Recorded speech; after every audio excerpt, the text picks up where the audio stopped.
Hi everyone, today we're starting our Chapter 3, Sections 3 and 4 vocabulary, so we're finishing up our vocabulary for Mesopotamia. Okay, we have two goals for this week. Number one is to summarize the achievements of Mesopotamia, so what did they do that was important? And the second is to analyze the impact that a group of people called the Phoenicians had on the world.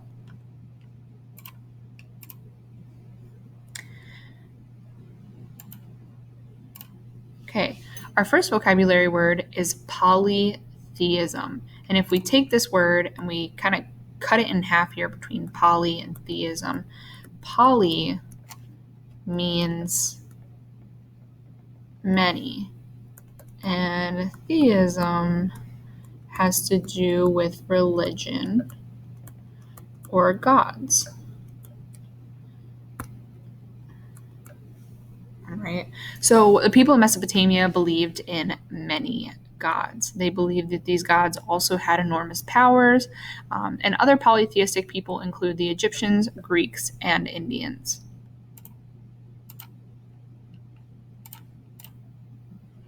Okay, our next vocabulary word is priests, which you can see there's a picture of a priest. Looks like he's leading a religious service right there. And that's someone who performs a religious ceremony. Something to note about priests is they are towards the top of the social scale. So we have our little separations here with the king always at the top. Right below the king is where the priest is going to be, and their job is to lead religious services. Okay, moving on to the achievements and inventions of ancient Mesopotamia, all right, and those include the first form of writing, some forms of art, and also the first law code, which is important because it sets the foundation for today's law codes. The first achievement is a writing achievement called cuneiform, and you can see what the alphabet looks like here. It's technically the world's first system of writing.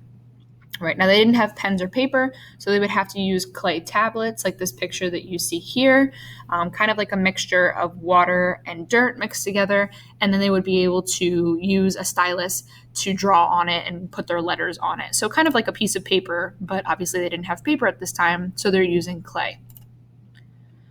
Another form of writing in ancient Mesopotamia are called pictographs. All right, and pictographs are simply picture symbols. You guys can see some of the picture symbols here. So we have one for a head, a leg, water, and a bird. Each picture represents an object. So think of like when you're about to see my terrible drawing skills. My fantastic drawing skills. Okay, that's an airplane. Yup.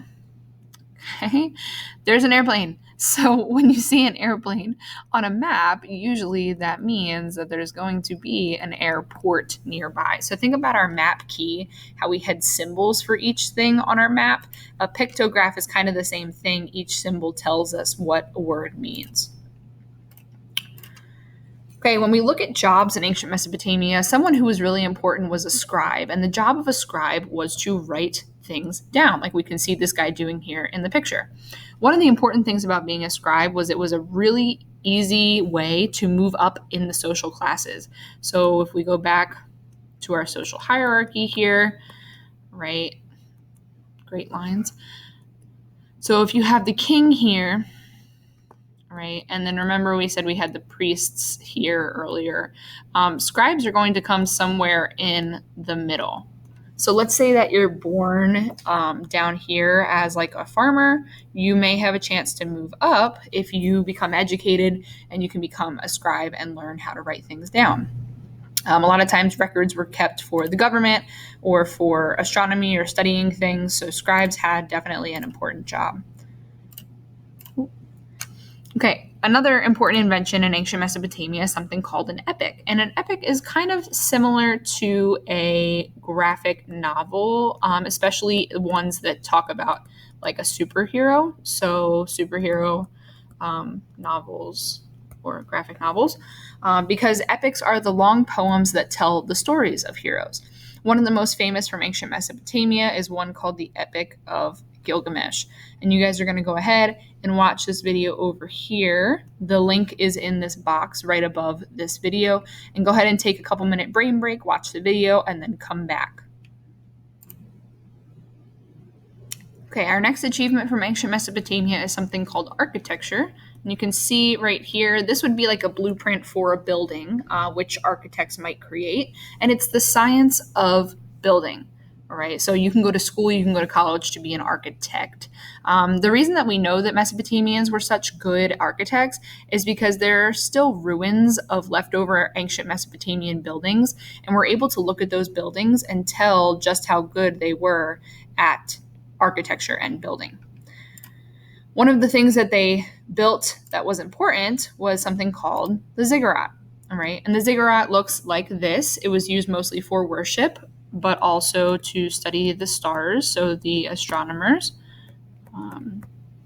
It was a pyramid shaped, so you can see it has like a top point that's thinner than the rest, temple tower, and these were built as high as possible because they believed the higher that the ziggurat was built, the closer they would be to the gods. This is where the priests would lead their services and also where the astronomers would do a lot of their studying, because this was usually the highest point in the town, and so they'd be able to use that little top area to study the stars.